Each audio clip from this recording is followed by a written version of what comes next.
하나님의 말씀은 누가복음 11장입니다.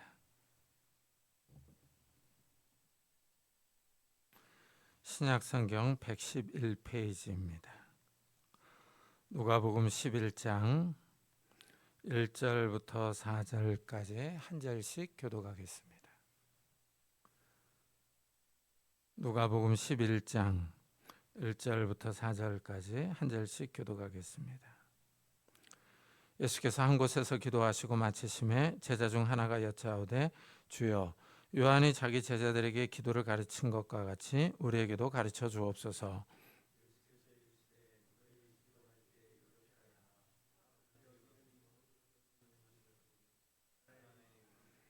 우리에게 날마다 일용할 양식을 주시옵고 우리가 우리에게 죄 지은 모든 사람을 용서하오니 우리 죄도 사하여 주시옵고 우리를 시험에 들게 하지 마시옵소서 하라. 아멘. 기도가 신비롭습니다. 우리가 눈에 보이지 않는 하나님께 기도합니다. 하나님이 우리의 기도에 응답하시면 우리의 상황이 변합니다. 이 하나님의 응답이 실제 삶에 나타납니다. 하나님이 살아계셔서 우리 기도를 들으신다는 사실을 확인할 수 있습니다.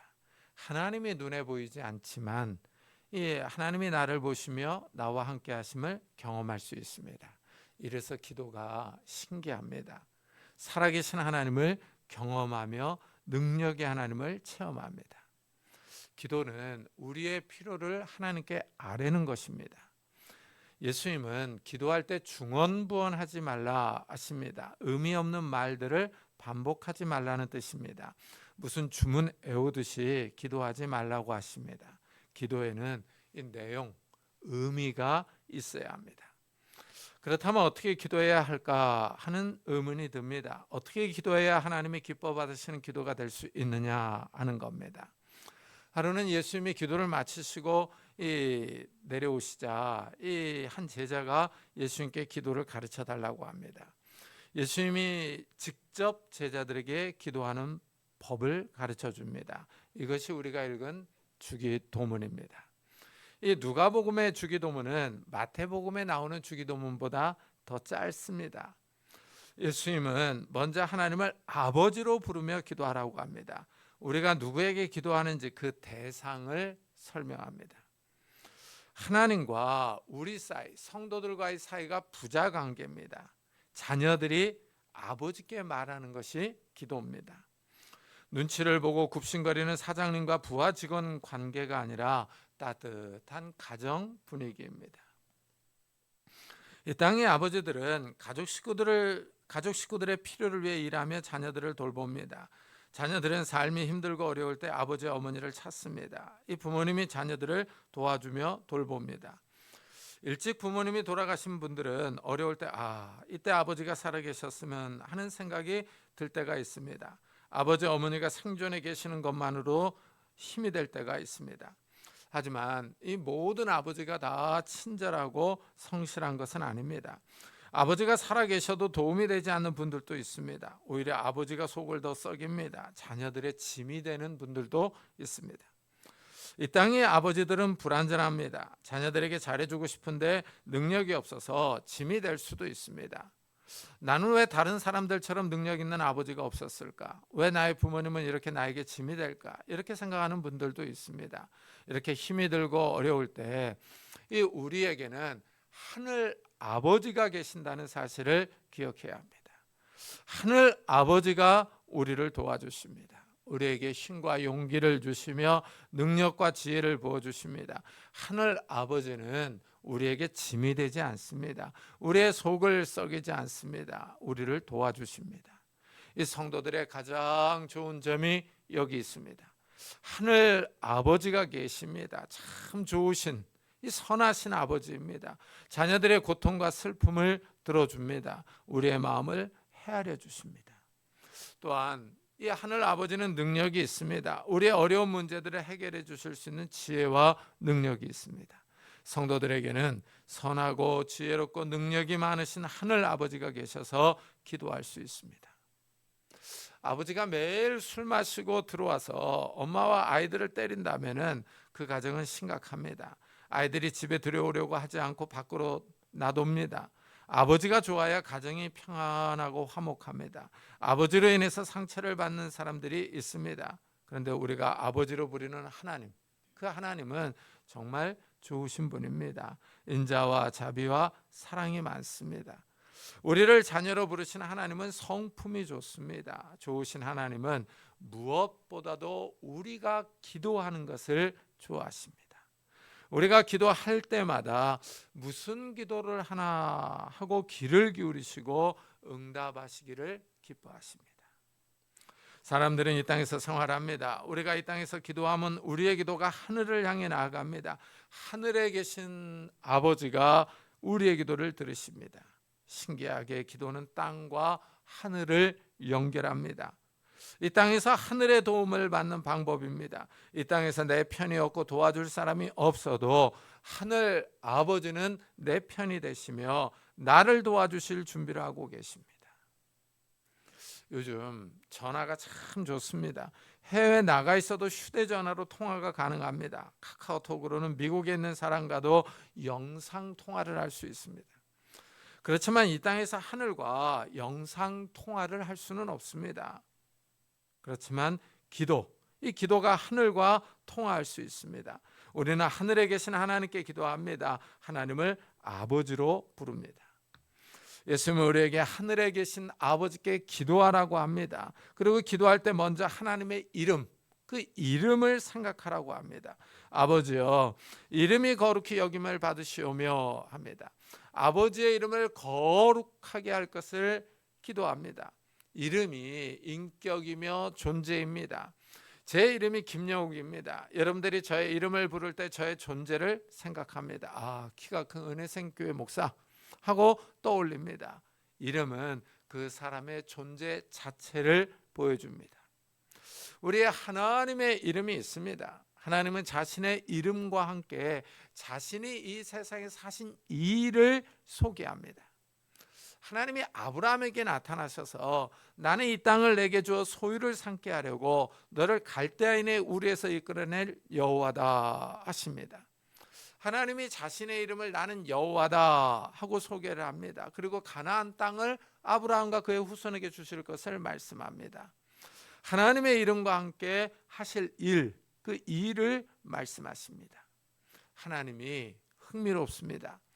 이 사람들이 만나서 서로 자기 이름을 밝히며 통성명을 하는 것처럼 하나님이 아브라함에게 가나안 땅을 주시겠다고 약속하시며 자신의 이름을 여호와로 밝히셨습니다.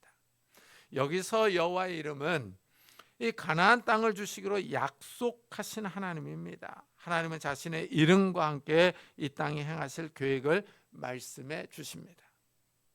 그런데 하나님이 크신 분입니다. 우리처럼 이게 단순한 사람이 아니죠. 하나님의 이름과 하나님의 이름에서 하나님의 존재와 하나님의 그 크신 능력이 나타나는 거예요. 그래서 하나님께서 시내산에서 이 율법을 주실 때 또 자신의 이름을 소개합니다. 나는 너를 애굽 땅 종되었던 집에서 인도하여 낸 내 하나님 여호와다. 하나님은 자신의 이름을 이집트에서 이스라엘을 해방하신 분이라고 소개합니다. 이스라엘에게 율법을 주시는 분이 출애굽의 구원자 하나님이라고 밝히십니다. 이렇게 하나님은 자신의 이름을 소중하게 여기세요. 하나님의 이름이 더럽혀지는 것을 싫어합니다. 이래서 십계명에서 보면 여호와 이름을 망령되이 부르지 말라 하십니다. 여호와 이름을 남용하거나 오용하는 것을 금하십니다. 여호와의 이름으로 거짓 맹세하는 거, 속이는 거, 이런 것을 싫어하십니다.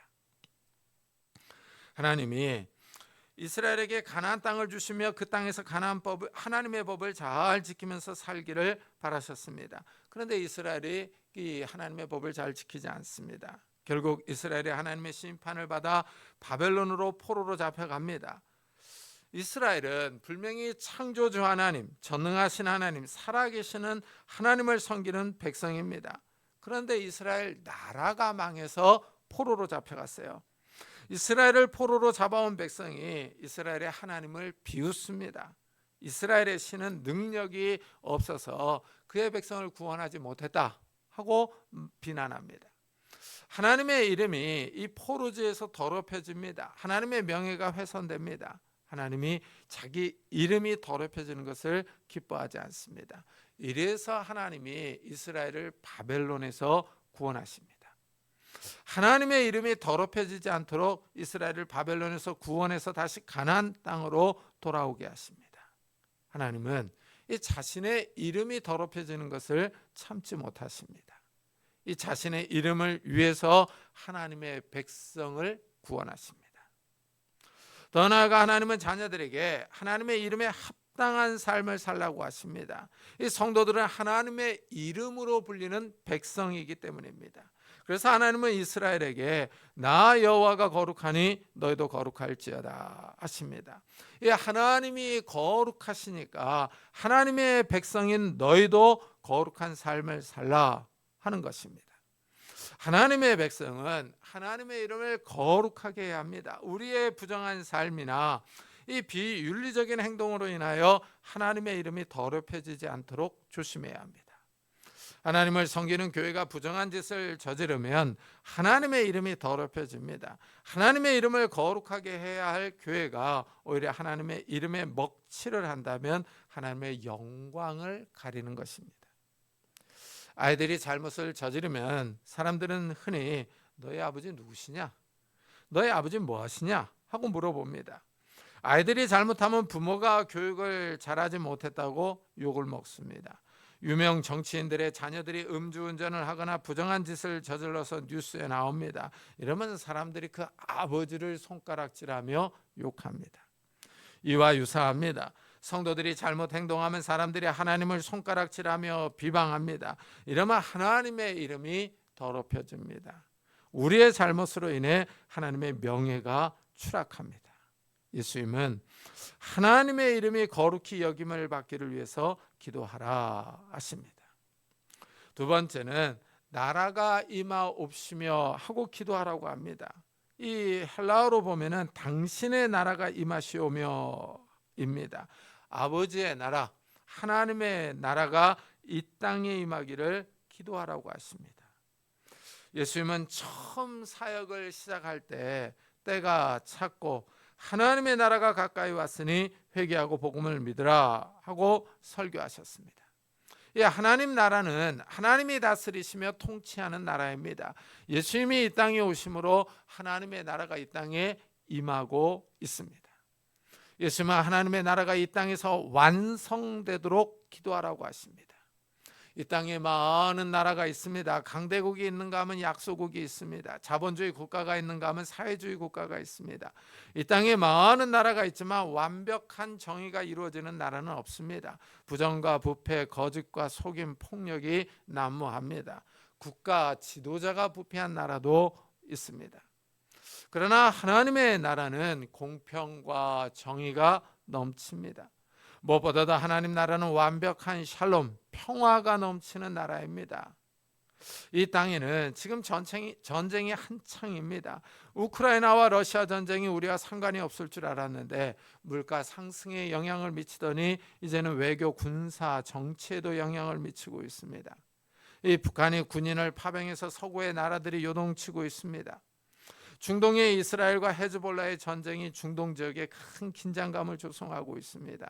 이 땅에 진정한 평화가 없습니다. 그러나 하나님의 나라가 완성될 때 완벽한 평화가 임할 것입니다. 이 땅에서는 육식동물들이 초식동물들을 잡아먹습니다. 사자와 표범이 양과 소를 잡아먹습니다. 긴장이 있습니다. 인간 사회에서는 강한 자들이 약한 자들을 괴롭힙니다. 그러나 하나님 나라에서는 이 육식동물과 초식동물 사이에 긴장이 없습니다. 강한 자, 약한 자들 사이에 평화가 있습니다. 예수님은 이런 하나님 나라가 이 땅에 임하기를 기도하라고 하십니다.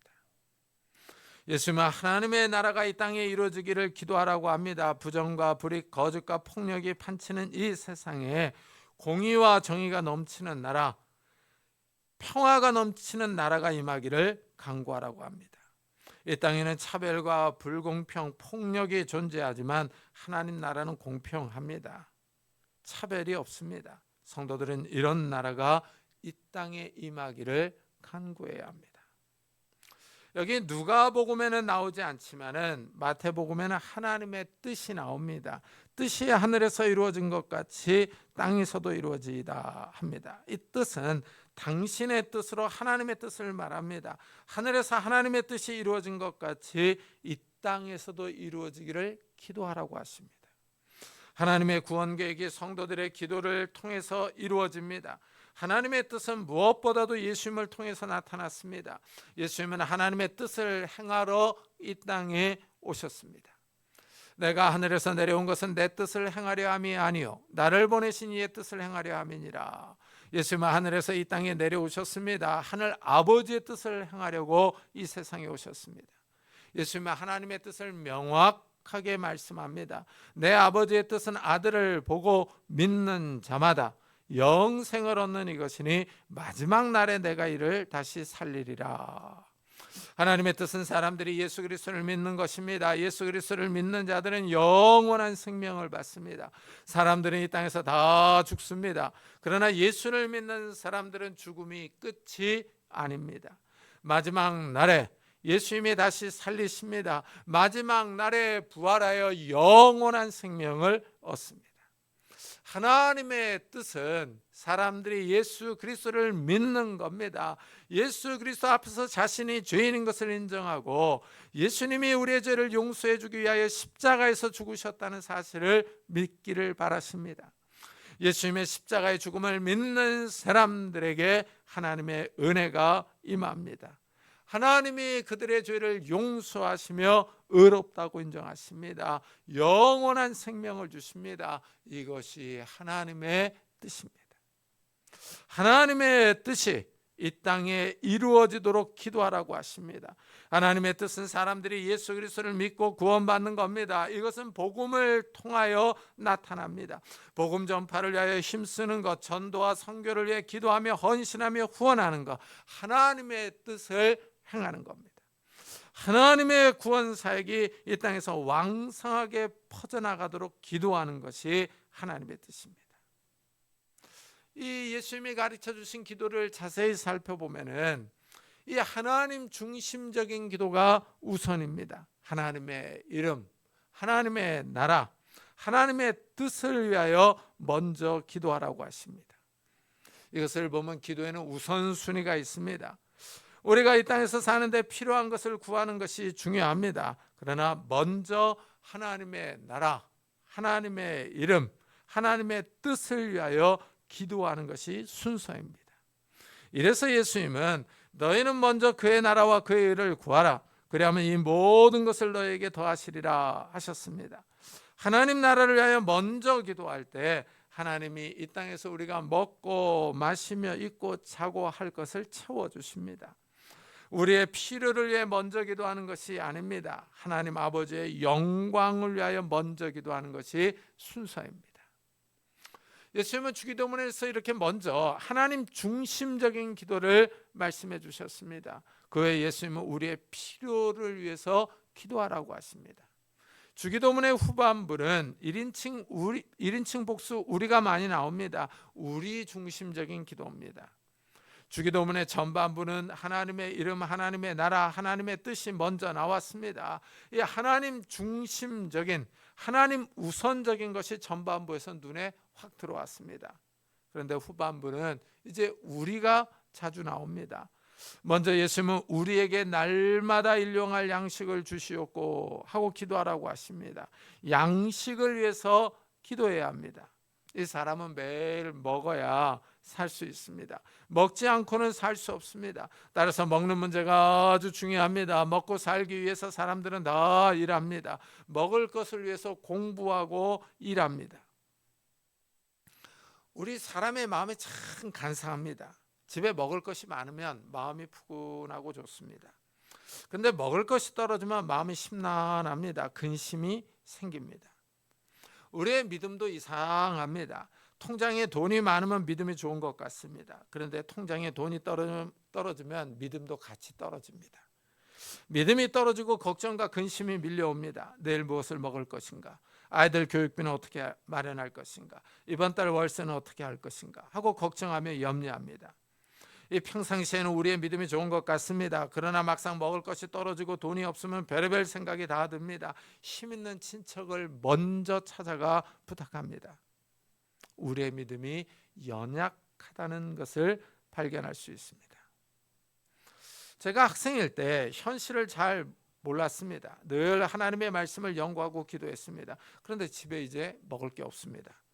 돈을 벌지 않으니 먹을 것이 없습니다. 그러면 제 아내가 저한테 아이고 김 전도사님, 신의 산에서 말씀만 연구하지 말고 내려와서 쌀독을 한번 보시지요 하고 말합니다. 아내는 공부만 하지 말고 현실을 보라고 말합니다. 이래서 이제 먹을 것이 없으면 온 식구를 모아놓고 기도합니다. 하나님께 먹을 것을 달라고 기도합니다. 그럼 또 신기하게 또 먹을 것이 옵니다. 넉넉하지는 않지만 굶어 죽지 않을 만큼 먹을 것이 옵니다. 신학대학원을 졸업하고 공부를 계속해야 했기 때문에 이 교회 사역을 하지 않은 적도 있습니다. 늘 앉아서 유학을 준비하며 하나님의 말씀을 연구했습니다.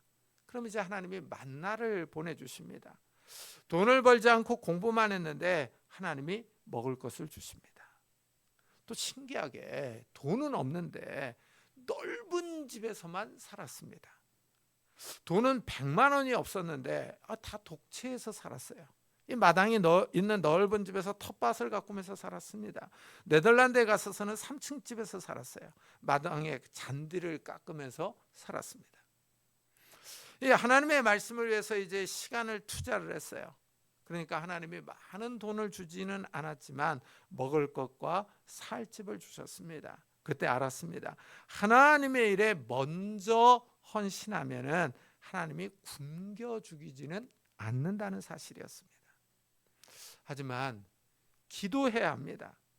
하나님이 그냥 주시는 것이 아니라 기도해야 주십니다. 기도를 통하여 하나님이 영광을 받으십니다. 예수님은 우리에게 일용할 양식을 위하여 기도하라고 하십니다. 먹을 것을 위해서 기도하는 것, 우리의 일을 위해서 기도하는 것이 필요합니다. 하나님이 모든 것을 주시기로 계획하셨을지라도 하나님은 우리 입으로 하나님께 우리 필요를 아뢰며 간구하는 것을 기뻐하십니다. 일용할 양식을 위해서 기도하라고 합니다. 하루에 필요한 양식이에요. 탐욕을 부리지 않고 필요한 만큼 구하라는 것입니다. 우리 생각에는 한 달이나 1년치를 한꺼번에 주시면 좋을 것 같습니다. 그런데 하나님은 일용할 양식, 하루의 양식을 위하여 기도하라고 하십니다. 필요한 만큼만 구하라는 것입니다. 탐욕을 버리고 우리의 필요를 채우시는 하나님을 의지하는 삶을 살라고 하십니다. 그렇습니다. 우리가 먹을 것이 많고 재산이 많으면 하나님을 잊어버릴 수 있습니다. 이스라엘은 실제 가나안 땅에 들어가서 먹을 것이 많아지고 양과 소가 많아지고 은금이 많아졌습니다. 좋은 집을 짓고 잘 먹고 살게 되었습니다. 그러자 타락합니다. 하나님을 잊어버리고 가나안 신들을 쫓아갑니다. 이래서 이스라엘이 망해서 포로로 잡혀갔습니다. 교회 역사를 봐도 그렇습니다. 기독교의 복음이 들어갑니다. 사람들이 하나님께 복을 달라고 간구합니다. 하나님이 복을 주셔서 풍요로워집니다. 그럼 이상하게 이제 교회는 또 하나님을 떠나며 기도를 잘하지 않습니다. 우리나라를 한번 보십시오. 과거 1980년대 그 뜨거운 신앙이 많이 사라져가고 있습니다. 금요기도회가 없는 교회들도 많습니다. 기도에 열심히 식어가고 있습니다. 열정이 사라져가고 있습니다. 먹고 살만하기 때문입니다. 예수님이 일용할 양식을 위해 기도하라고 하신 이유가 여기 있습니다. 탐욕을 부리지 말고 양식을 주시는 하나님만을 의지하라는 겁니다. 예수님은 먼저 일용할 양식을 위해서 기도하라고 하신 후에 죄의 문제를 위해서 기도할 것을 교훈합니다. 육신적인 필요를 먼저 구하고 영적인 문제로 나아갑니다. 우리가 우리에게 죄 지은 모든 사람을 용서하오니 우리 죄도 사여 주시옵고 하고 기도하라고 합니다. 이 죄의 용서를 위해서 기도하라고 합니다. 죄가 참 신기하지 않습니까? 죄가 우리 몸 어디에 있다가 그렇게 나오는지 모르겠습니다. 창자에 있다가 나오는 것인지, 간에 있다, 신장에 있다 죄가 나오는 것인지 알 수는 없지만 하여튼 죄가 올라옵니다. 악한 생각, 음란한 생각, 이상한 생각, 죄 지을 생각을 합니다. 이래서 죄를 짓지 않는 사람이 없습니다. 죄 문제가 심각합니다. 죄악이 가장 선명하게 드러나는 곳은 전쟁터입니다. 많은 사람이 죽고 다치고 주택이 파괴됩니다. 사람들이 한순간에 집을 잃고 형제자매를 잃습니다. 이 죄악이 있으면 하나님과 우리 사이에 평화가 없습니다. 죄가 있으면 우리의 기도가 하나님께 상달되지 않습니다. 죄가 하나님과 우리 사이를 가로막습니다. 죄를 지으면 영혼이 심란하고 불안합니다. 영혼이 편하지 않습니다. 예수님은 하나님께 우리의 죄를 용서해달라고 기도하라고 하십니다. 우리의 죄를 씻어주시며 용서해 주실 분이 하나님입니다. 하나님이 우리의 죄를 용서해 주시며 우리에게 평안함을 줍니다. 죄를 고백하며 용서를 구할 때 하나님이 우리 영혼에 평안을 주시며 우리의 삶을 안전한 길로 인도하시며 만족을 주십니다. 예수님은 그 다음으로 우리를 시험에 들게 하지 마시옵소서 하고 기도하라고 합니다. 우리를 시험하는 요소들이 너무 많습니다. 이 외부에서 시험이 오기도 하고 우리 내부에서도 욕심으로 이 시험이 일어나기도 합니다. 우리의 시선을 끌고 자극하는 물건들이 너무 많습니다. 세상에 좋은 것들이 많습니다. 우리의 탐욕을 자극하는 물품들이 즐비합니다. 그러나 돈은 항상 부족합니다. 이럴 때 시험에 들 수 있습니다. 마음을 절제하지 않으면 과소비에 넘어갑니다. 나중에 감당할 수 없는 경제적인 빚더미에 앉게 됩니다. 또한 요즘은 너무 성문화가 개방되어 있습니다. 우리 크리스찬들이 살아가기에 유혹이 많습니다. 성적인 유혹과 시험이 곳곳에 있습니다. 이 사람들이 성에 너무 개방적입니다. 다른 이성과 하룻밤을 즐기는 것을 아주 쉽게 생각합니다. 깨어있어 기도하지 않으면 유혹과 시험에 넘어갈 수 있습니다. 깨어있어 기도해야 할 때입니다. 예수님은 베드로에게 시험에 들지 않게 깨어있어 기도하라 하십니다. 그런데 우리 육신이 너무 약합니다. 마음은 늘 깨어있어 기도하고 싶은데 유혹과 시험에 무너질 때가 많습니다. 예수님은 악에서 구원해 달라고 기도하라고 하십니다. 저는 이 기도 제목에 의미가 있다고 생각합니다. 현대에는 사건, 사고가 너무 자주 일어나기 때문입니다. 특별히 예수를 믿는다고 해서 사건 사고가 피해가지는 않습니다. 이래서 기도해야 합니다. 교통사고와 이상한 사고들이 발생합니다. 병들도 다양하게 많습니다. 악한 사람도 많고 성범죄자도 많고 사람들이 화를 참지 못하고 묻지마 범죄를 저지르는 사람들도 있습니다.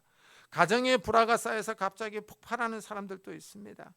이래서 옆 사람에게 아무 이유 없이 폭력을 휘두릅니다. 그래서 안전지대가 없는 시대 같기도 합니다. 세상이 갈수록 더 험악해져 갑니다. 이전에는 밤에 안전하게 다녔습니다. 그런데 요즘은 밤에 다니면 불안합니다. 학교에서도 아이들 사이에 왕따가 있고 폭행 갈취가 있습니다. 아이들이 늦게 들어오면 걱정이 됩니다. 아이들의 안전과 식구들의 건강을 위해서 기도해야 할 때입니다. 악한 사고와 악한 병과 악한 사람들이 많습니다. 이래서 예수님은 우리에게 악에서 구하시옵소서 하고 기도하라고 합니다. 특별히 요즘은 이제 나라를 위해서 기도해야 합니다. 이 민족이 악에 빠지지 않도록 강구해야 할 때입니다. 북한이 점점 위험한 길로 나아갑니다. 우리를 핵으로 위협하며 긴장감을 조성합니다. 러시아의 군대를 파병해서 국제사회에 불안과 두려움을 주고 있습니다. 국제 분쟁 가운데 이 나라가 안전하도록 기도해야 할 때입니다. 예수님이 제자들에게 기도를 가르쳐 주셨습니다. 기도를 가르쳐 주는 목적은 기도하라는 겁니다. 하나님의 나라와 영광을 위하여 기도하고 우리의 필요를 위해서 기도하라는 겁니다. 기도는 이론보다 실천이 더 중요합니다. 시간을 내서 무릎을 꿇고 기도해야 합니다. 기도할 때 신앙이 살아나며 영혼의 평안이 찾아옵니다. 기도할 때 하나님의 능력을 경험합니다. 기도할 때 살아계신 하나님이 내 삶에 찾아오십니다. 하나님은 기도하는 사람을 좋아하십니다. 기도를 통하여 하나님과 교제할 수 있습니다. 기도를 통하여 하나님의 능력을 체험하는 성도님들이 되시기를 예수 그리스도의 이름으로 축복합니다. 기도하겠습니다. 우리 들은 말씀을 생각하면서 정말 우리가 하나님의 나라를 먼저 구하며 우리의 필요한 삶을 위해서 기도하는 자들이 되게 해달라고, 우리 가정을 축복해 달라고 우리 한번 같이 기도하도록 하겠습니다. 하나님 아버지 감사를 드립니다.